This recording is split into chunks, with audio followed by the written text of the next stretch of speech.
काम करतो लताबाईंच्याच गाण्यांवरचा कार्यक्रम होता आणि मी लताबाईंबद्दल हे बोल कुठे काय मला जे अनुभव आले मध्यंतरामध्ये मला एक माझ्यापेक्षा सिनियर माणूस भेटायला आला आणि मला म्हणाला आपने लता के बारे में बहुत खूब कहा मैं मेरे पिताजी की एक कविता आपको देता हूँ आप लिख के लेना मतलब पहली बात ऐसी कहो कि आपके पिताजी कौन थे बोली मेरे पिताजी का नाम था प्रेम धवन क्या बात है सीने में सुलगते हैं अरमा आंखों में उदासी छाई है ये आज तेरी दुनिया से हमें तकदीर कहाँ ले आई है क्या बात आहे काय लिहून गेला माझे वडील जेव्हा बॉम्बे हॉस्पिटलमध्ये शेवटच्या घटका मोजत होते तेव्हा त्यांना समजलं की आज लताला राष्ट्रपतींच्या हस्ते भारतरत्न पुरस्कार मिळणार आहे तेव्हा त्यांनी बेडवरती पडल्या पडल्या लिहिलं रात सपने में मेरे आए कृष्ण मुरारी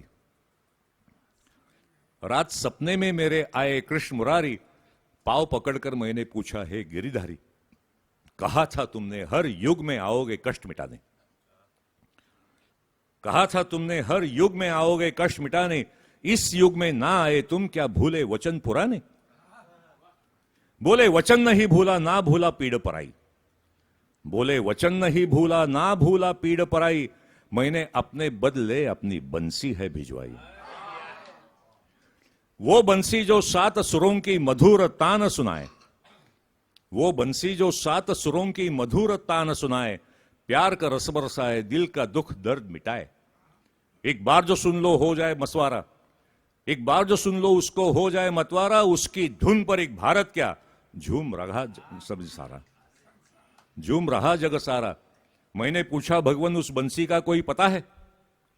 मैंने पूछा भगवन उस बंसी का कोई पता है हंसकर बोले अरे वो बंसी तो भारत रत्न लता है वो बंसी तो भारत रत्न लता आहे पण मराठी भाषेचं सौष्ठव काय असतं आत्र्यांकडनं शिकावं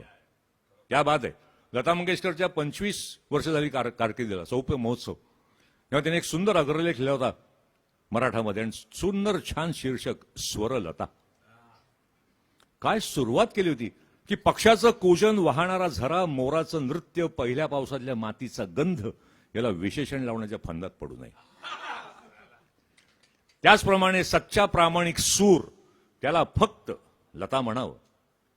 अतिपरिचयाने सुद्धा ज्याची अवज्ञा झाली नाही अशी एकच गोष्ट म्हणजे लताचा निखळ मुक्त सूर उर्वशीच्या नुपुरांच्या लताचा कंठ हा खरं म्हटलं तर मानवी ध्वनिसृष्टीच्या प्रांतातील एक अद्भुत चमत्कार आहे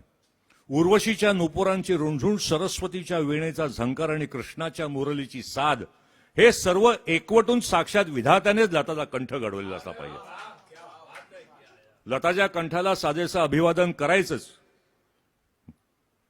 कारण वृत्तपत्राच्या जाड्याभड्या कागदावर लताला अभिवादन करणं काही खरं नाही पण तिच्या आवाजाला जर खरोखर अभिवादन करायचं तर प्रभात कालची कवळी किरण दवबिंदूंमध्ये भिजवलेल्या शाईने कमलतंतूंच्या लेखणीने वायुलहरीच्या हलक्या हाताने फूलपाखराच्या पंखांवर लिहिलेलं मानपत्र गुलाबकळीच्या करंडकातून लताला अर्पण करायला पाहिजे क्या बात आहे पुन्हा लता 2 अक्षरांचा छोटासा शब्द आहे 2 अक्षरांचा विश्वाला पालाण घालणारा शब्द आहे बरं ती कोणाला कशी भावेल याचा काही भरोसा नाही आमच्या शिवाई पार्कामध्ये एक सुमन फडके म्हणून राहतात कोहिनूर सिनेमा आपली कोहिनूर मिल आहे त्यासमोर बेबी बिस्किट मार्ट आहे त्याच्यावरती राहतात काय त्यांनी लिहिलंय कारण कोकिळा आणि लता ह्या बहिणी बहिणी असं पण मानतो त्यांनी म्हटलं की कोकिळा म्हणते लताला मला सारेगम शिकव कोकिळा म्हणते लताला मला सारेगम शिकव माझ्या कुहुक कुहू मध्ये एकतरी गाणं बसव तुझ्यासह वाटे गावी ओळ एखादी तुझ्यासह वाटे गावी ओळ एखादी चाल मात्र असू द्यावी जरा सोपी आणि साधी सगळे मानतात बहिणी बहिणी तुला नि मला सगळे मानतात बहिणी बहिणी तुला नि मला परी तुझ्या ओळखीचा योग नाही आला ठाऊक आहे नेहमी तू असतेस घाईघाईत ठाऊक आहे नेहमी तू असतेस घाईघाईत माझ्यासाठी एकदा गडे ये ना ग अंबराईत शिकव मला आलाप ठेका थोड्याशा ताना